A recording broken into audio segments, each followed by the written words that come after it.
আউযু বিল্লাহি মিনাশ শাইতানির রাজিম বিসমিল্লাহির রহমানির রহিম নাহমাদুহু ওয়া নুসাল্লি আলা রাসূলিল কারীম আম্মা বাদ।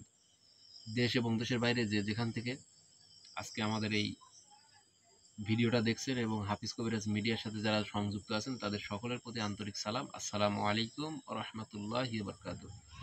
আশা করি সবাই ভালো আছেন। আলহামদুলিল্লাহ, আল্লাহর কাছে লাখ লাখ শুকরিয়া, আমরা সবাই ভালো আছি। এবং আজকে দেখতে পাচ্ছেন আমার সামনে আছে হাফিজ। আসসালামু আলাইকুম। ক্যামেরায় আছে রিপন। আসসালামু আলাইকুম। আর আমি আপনাদের ভালোবাসার মানুষ মোহাম্মদ হাফিজুর রহমান, হাফিজ কবিরাজ। তো আপনাদের মাঝে একটা কথা বলতে চাই যে আপনারা আমাদের চ্যানেলটা দেখেন, কিন্তু অনেক ভাই আছে সাবস্ক্রাইব করেন না। ভাই আসলে সাবস্ক্রাইব যদি না করেন মনের দিক থেকে অনেক কষ্ট লাগে ভাই। আপনাদের জন্য কষ্ট করে আমরা কাজগুলো করি, আপনাদের ভালোবাসার জন্য। আপনারা যদি ভালোবাসাগুলো না দেন তাহলে কিন্তু ভাই অনেক কষ্ট লাগে।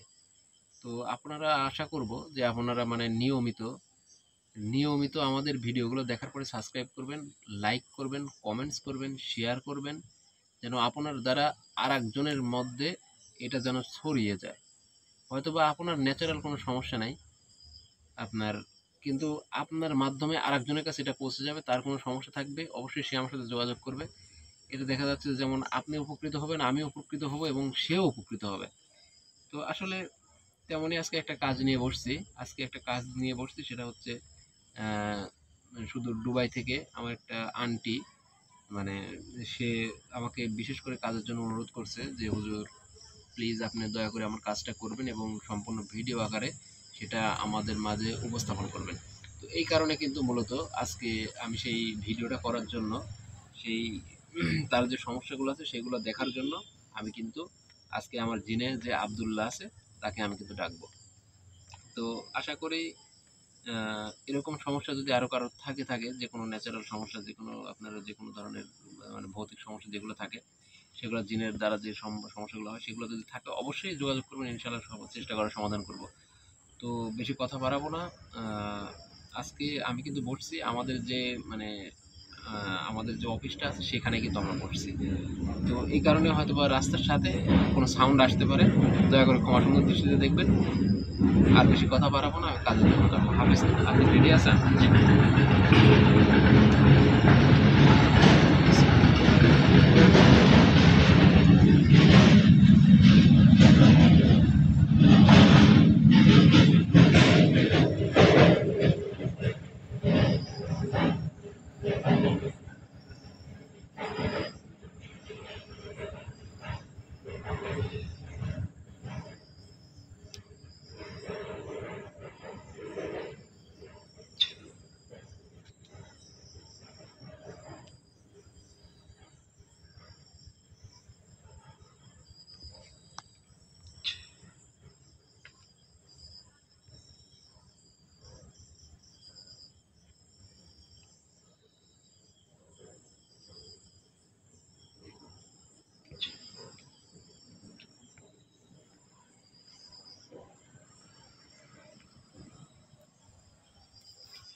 আসসালামু আলাইকুম রাহমাতুল্লাহ। ওয়ালাইকুম আসসালাম ওয়া রাহমাতুল্লাহি ওয়া বারাকাতুহু। আব্দুল সাহেব কেমন আছেন? আলহামদুলিল্লাহ, ভালো আছি। যাক, আপনার কি কোনো সমস্যা আমার সাথে থাকতে? না, আমি অনেক ভালো আছি আপনার কাছে আসার পর। একটু জোরে করে কথা বলবেন। আপনি কি ঠিক আছেন, সুস্থ আছেন? আলহামদুলিল্লাহ। যাক, তো বিষয় হচ্ছে আমি আপনাকে একটা নাম বলছি এবং একটা ছবি দেখাইছি। সেই মানুষটার জীবনে যে সমস্যাগুলো আছে সেগুলো আমার সামনে আপনি তুলে ধরবেন। আপনি জি, একটু দেখেন যে কি ধরনের সমস্যা আছে তার জীবনে।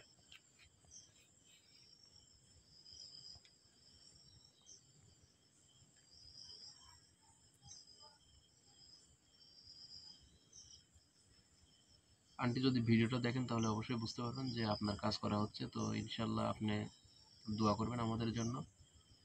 আর ভিডিওটা দেখার পরে আপনি অবশ্যই বুঝতে পারবেন যে কি কি ধরনের সমস্যাগুলো আছে। জি, দেখছি। তো বিষয় হচ্ছে, আপনি কি পরিপূর্ণ দেখছেন? জি। আচ্ছা, ঠিক আছে। তো আমি ব্যক্তিগত, মানে ব্যক্তিগত কারণে সে আন্টি নিষেধ করছে তাদের পরিচয়টা উল্লেখ না করার জন্য। এই কারণে আমি উল্লেখ করতেছি না। তো বিষয় হচ্ছে, আমি তার জীবনে কি কি ধরনের সমস্যাগুলো আছে সেগুলো কিন্তু আমি জিনে আবদুল্লাহর মুখ থেকে শুনবো। তো জিনে আবদুল্লাহ সাহেব বলেন কি কি ধরনের সমস্যা আছে।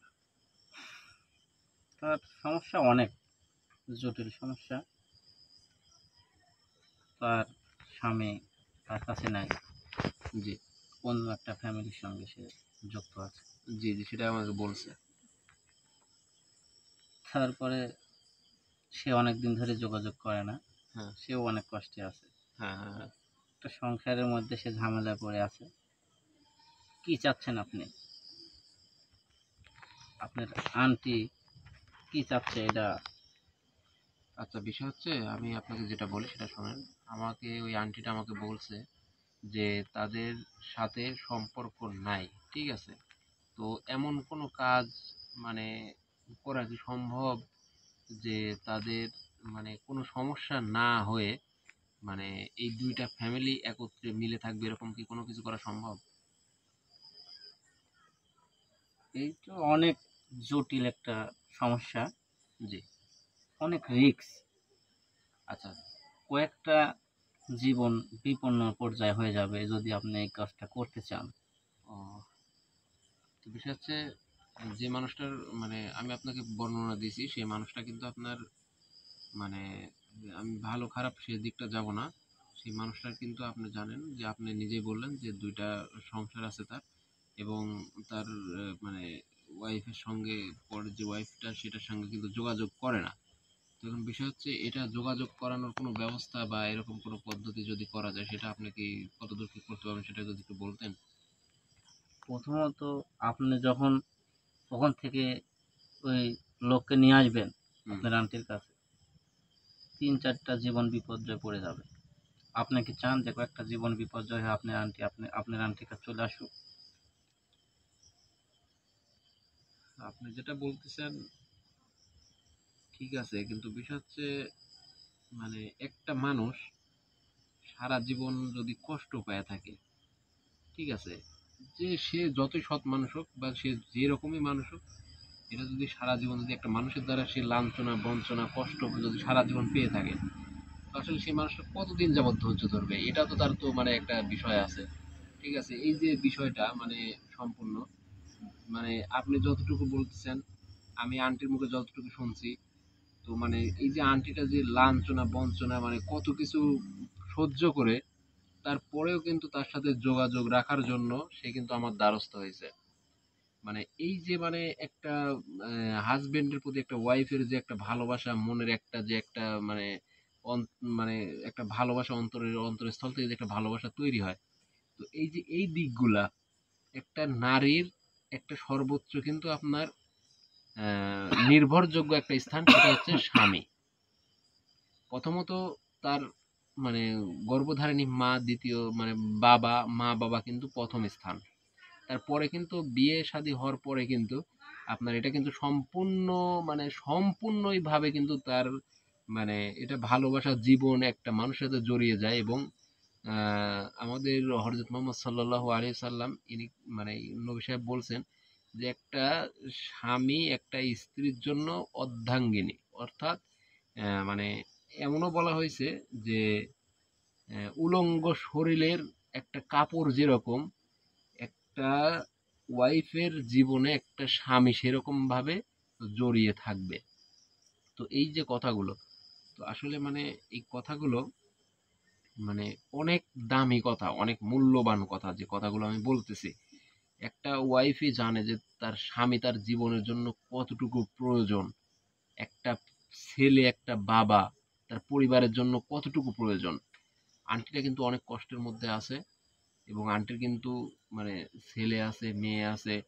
এই আঙ্কেল কিন্তু যোগাযোগ করে না। আপনি যিনি আবদুল্লাহ সাহেব, আপনি যেটা বললেন, তো বিষয় হচ্ছে, আমি আপনার কাছে অনুরোধ করব যে এই পরিবারটাকে একদম মানে কোনো ক্ষতি না করে মিলানোর মতো যদি কোনো পরিবেশ থাকে, সেটা কি আপনি আমাকে বলতে পারবেন? আমি একটা কথা বলি, আমি দেখলাম জি এই লোক আসার চেষ্টা করছে, ফিরতে চাইছে জি আপন ঠিকানা, জি কিন্তু এমন একটা জাল বুনে তাকে রাখছে, ক্রাশ করে ফেলছে তাকে।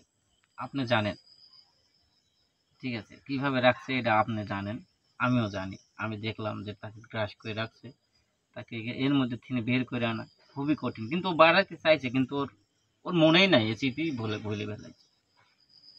ঠিক আছে, মানুষ দাঁত থাকতে দাঁতে মনে বোঝে না, সংসার জীবনে অনেক সমস্যা হয়, কিন্তু এই জিনিসটা ধীরে ধীরে ধীরে ধীরে অনেক দূর আগে গেছে। এখন ওই লোকটা খুব মায়ের জালে বন্দি করে ফেলছে। তো আপনি বলতে চাচ্ছেন তার যে আরেকটা যে ওয়াইফ আছে, সেই ওয়াইফ মানে জাদু টোনা কবিরাজির দ্বারা মানে Yes. তাকে একদম বশ করে রাখছে। তো বিষয় হচ্ছে, আন্টি আপনাকে বলতেছি, আমার জিনে আব্দুল্লাহ যে কথাগুলো বলছে, তো আসলে অনেক মূল্যবান কথাগুলো। আপনি আমাকে রিকোয়েস্ট করছিলেন যে বাবা তুমি এটা দেখো, ভালো করে দেখার পরে আমার সাথে যোগাযোগ করবা। তো ইনশাল্লাহ আন্টি আপনি যেভাবে দেখলেন, তো এই যে যে কাজগুলা ঘটছে, তো এই কাজগুলা মানে সম্পূর্ণ করার জন্য ইনশাল্লাহ আমি সর্বোচ্চ চেষ্টা করব। তো আর বিষয় হচ্ছে, এই কাজগুলা মানে অনেক রিস্ক হয়ে যায় জীবনের জন্য, অনেক রিস্ক হয়ে যায় আসলে। মানে এইভাবে কাজ করা একটু কঠিন হয়ে যায়। তো এতটুকু অনুরোধ করব, যদি আঙ্কেলকে যদি আমার কাছে পাঠায়া দেন বা নিয়ে আসার কোনো ব্যবস্থা থাকে, তাহলে অবশ্যই যোগাযোগ করবেন আমার সাথে।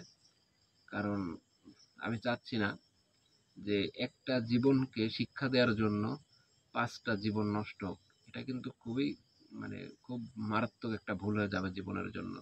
তো তারপরে ইনশাল্লাহ আমি চেষ্টা করব কারোর কোনো ক্ষতি না করে, অবশ্যই আমি কিন্তু এটা সমাধান করার চেষ্টা করব। হুজুর, জি আঙ্কেল, আপনার আঙ্কেল যেখানে আছে জি ওখানে কিছু জিনিস রাখা হয়েছে, জি ওই মহিলা রাখছে জি ওই জিনিসগুলো। ওই জিনিসটা আপনি এখান থেকে পারবেন, কিন্তু আপনার জীবন বিপন্ন হয়ে যেতে পারে।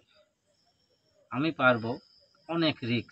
ওই জিনিসগুলো উঠালে ওই লোক আবার তার আপন ঠিকানায় ফিরে যেতে পারবে। বিষয় এমন হচ্ছে, ভাবে তাকে গ্রাস করে রাখছে, এমন জিনিস রাখছে ওখানে, আপনি বুঝতে পারছেন কি রাখছে। আপনি এর আগেও আরেকটা কাজ আপনি অনেক কষ্টে করতে পারছেন, আমি জানি। বিষয় হচ্ছে শোনেন, আমি এমন কাজ করি যে আমার জীবন বিপন্ন হোক বা না হোক সেটা নিয়ে আমি চিন্তা করি না। আমি চিন্তা করি যে আল্লাহ যদি আমাকে বাঁচায় রাখে, ইনশাল্লাহ আমি যদি সুস্থ থাকি, তাহলে এই কাজগুলো সম্পূর্ণভাবে আমি করতে পারি। ঠিক আছে, তো এই যে আমার একটু কষ্ট হোক, এতে আমার কোনো সমস্যা নাই। আমি চেষ্টা করব যে এই কাজগুলো সম্পূর্ণভাবে সমাধান করার জন্য। তো আশা করি মানে এটা সম্পূর্ণভাবে করা, আমি সর্বোচ্চ চেষ্টা করব। আমি আপনাকে সাথে নিয়ে এবং আমার সাথে যে আরেকজন আছে তাকে সাথে নিয়ে সম্পূর্ণভাবে এই ভিডিও মানে এই কাজটা সম্পূর্ণ করার জন্য আমি সর্বোচ্চ চেষ্টা করব। তো জিনে আব্দুল্লাহ সাহেব, আপনি শুধু এখন একটা জিনিস দেখবেন, যে বর্তমানে তাদের মানে জীবনে মানে নতুন করে কোনো সমস্যার আবির্ভাব ঘটছে বা ঘটবে কি না, সেটা যদি আমাকে একটু বলতেন। আবির্ভাব ঘটতে পারে। আমি যে কাজগুলা করবো এই কাজগুলার পরিপ্রেক্ষিতে কোনো মানে দুর্ভোগ তাদের জীবনে নামিয়ে আসতে পারে, এই তো। আসতে পারে, জি কিন্তু আপনি রিস্ক নিলে সম্ভব, কিন্তু অনেক কষ্ট। আপনি জানেন তো এই কাজটা করতে কতটা আপনার বেগ পাইতে হবে। হুম হুম হুম। ঠিক আছে, তো যাই হোক, যে কথা বলতেছে, তো এখন আমি সর্বোচ্চ চেষ্টা করব যে এই যে যে সমস্যার কথাগুলো বলছে, এই সমস্যাগুলো সম্পূর্ণ সমাধান করার জন্য আমি সর্বোচ্চ চেষ্টা করবো, এবং আপনারা সবাই দোয়া করবেন আমাদের জন্য, আমরা যেন এই কাজগুলো সম্পূর্ণভাবে সঠিকভাবে করতে পারি। তো আর বেশি কথা বলবো না, আজকে শরীরটা অনেক খারাপ, শরীরের মধ্যে খুব খারাপ লাগতেছে আমাকে, হয়তো বা আপনারা দেখেই বুঝতে পারতেছেন। আর আমি আরও কয়েকটা কাজ নিয়ে আমার জিনে আব্দুল্লাহ সাহেবের সাথে কথা বলবো। আর এই পর্যায়ে আমি আমার ক্যামেরাটা বন্ধ করে তারপরে আমি কাজ করার জন্য বসবো। তো একটা কথা আপনাদের বলি যে জীবনটা ভাই বেশি দিনকার না।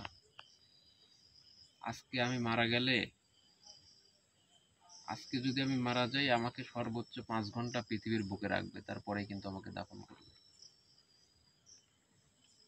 কোরআনের মধ্যে আল্লাহ বলছে, কুল্লু নাফসিন যায়কাতুল মাউত সুম্মা ইলাইনা তুরজাউন। প্রত্যেক প্রাণীকেই মৃত্যুর স্বাদ গ্রহণ করতে হবে তার নির্দিষ্ট সময় অনুযায়ী। বাঁচবো কিন্তু কেউ আমরা বাঁচবো না, মৃত্যুর গ্যারান্টি আছে। আমরা মরবো এই গ্যারান্টি আছে, কিন্তু কতক্ষণ বাঁচবো গ্যারান্টি কিন্তু কেউ দিতে পারবে না। একটা প্রাণীও গ্যারান্টি দিতে পারবে না যে আমি এতদিন পর্যন্ত বেঁচে থাকবো। কিসের এত অহংকার? কিসের বাড়ি, কিসের গাড়ি, কিসের ধন সম্পদ, কি নিয়ে আমরা চলাফেরা করতেছি? এটার নাম জীবন না। জীবন সেটাই, আজকে আমার কাছে খাওয়ার জন্য 2 মুঠো ভাত আছে, দুবেলা আমি ঠিকভাবে খাইতে পারবো। আমি পাশের বাসায় জিজ্ঞাসা করব যে সে চলতে পারতেছে কিনা। আমি ভালো মানুষ সেটা আপনাদের বলতেছি না, আমার কথাগুলো ভালো কিনা সেটা আপনারা যাচাই করবেন। আমি আপনাদের গ্যারান্টি দিচ্ছি না। ভালো ভালো বলা এটা খুব কঠিন। আপনারা হয়তো আমাকে ভালো বলতেছেন, আপনাদের কাছে আমি ভালো, আরেকজনের কাছে আমি খারাপ। তাই আপনাদের অনুরোধ করে বলতে চাই, নিজে যতটুকু ভালো থাকবেন অপরজনকে এতটুকু ভালো রাখার চেষ্টা করবেন। পারিতপক্ষে যদি কারোর উপকার না করতে পারেন, ক্ষতি কেউ করবেন না। আপনার দ্বারা যদি একটা মানুষের ক্ষতি হয়ে যায়, আমি অনুরোধ করতেছি এবং ক্ষমা চাচ্ছি যে হয়তোবা আমার কথার দ্বারা অনেক কষ্ট পেতে পারেন। অনেক ভাই আছেন, হয়তোবা আমি সময় মতো তাদের সাথে কথা বলতে পারতেছি না, তাদের সাথে যোগাযোগ করতে পারতেছি না। সবাই ক্ষমা সুন্দর দৃষ্টিতে দেখবেন। আমি একটা ব্যস্ত মানুষ, আমি সবাইকে নিয়ে চলাচল করি, সবাইকে নিয়ে, ছোট থেকে বড় পর্যন্ত আমি সবাইকে নিয়ে চলাচল করি। আপনি হয়তোবা আমার সাথে যোগাযোগ করতেছেন, আমি ফোনটা রিসিভ করতে পারতেছি না বা কথা বলতে পারতেছি না, এতে ভাই রাগ হবেন না, যোগাযোগ করবেন আমার সাথে, অবশ্যই যোগাযোগ করবেন। আপনারা আমার ভালোবাসার মানুষ, অনেক ভিউয়ার্স, অনেক ভালোবাসার মানুষ আছে আমার, যারা ফোন দিয়ে বলে যে হাফিজ ভাই কেমন আছেন, আপনার ভিডিওটা না দেখলে রাত্রে ঘুম হয় না। এই যে ভালোবাসা, এই ভালোবাসা পাওয়ার পরেই আমার জীবনটা ধন্য হয়ে যায়। আপনাদের মাধ্যমে আরেকটা আমি কাজ করতে পারি, আরেকটা কোনো ভাইয়ের সমস্যার সমাধান করতে পারি। এই যে যে জিনিসগুলা, এই জিনিসগুলো কিন্তু অনেক ভালো লাগে, নিজের মন থেকে অনেক ভালো লাগে। আপনারা যার কথা বলার ইচ্ছা, যখন কথা বলার ইচ্ছা, আমার সাথে যোগাযোগ করবেন, আমার সাথে কথা বলবেন ফ্রি মাইন্ডে, কোনো সমস্যা নেই। আপনার সমস্যা নেই তাও ফোন দিবেন আমাকে, কথা বলবেন, সমস্যা নেই, এটা কোনো বিষয় না। আপনারা যদি আমার সাথে কথা বলে যদি একটু মনে তৃপ্তি পান, একটু যদি ভালোবাসা পান, এটাই অনেক কিছু। তো আশা করি আমার কথাগুলো সবাই বুঝতে পারছেন। এবং ভাই, পরিশেষে একটা কথা বলি ভাই, আমার ভিডিওগুলো যারা দেখেন সবাইকে আমি অনুরোধ করতেছি, হিংসা হিংসা জিনিসটা কেউ মনের মধ্যে রাখবেন না, কেউ নিজেকে কখনো বড় মনে করবেন না। এই কথাটা আপনারা কেমন ভাবে নেন আমি জানি না, কিন্তু আমার আমার ক্ষেত্রে আমি বলতেছি, একটা হিংসাই পারে একটা মানুষকে ধ্বংস করতে। আজকে আমার নামে হয়তো বা মানুষ অনেক কিছু বলতে পারে, বলুক, আমার এতে যায় আসে না। আমি কেমন সেটা আমি জানি। তো যার যার জায়গা থেকে সে যদি ভালো থাকতে পারে, এটাই, এর বেশি কিছু না।